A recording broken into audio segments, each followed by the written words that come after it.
announcement from the National Weather Service. Flash flood watch in effect until 2 a.m. Saturday.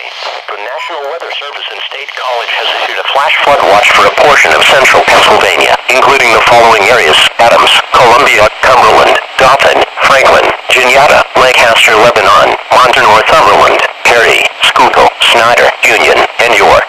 Until 2 a.m. Saturday.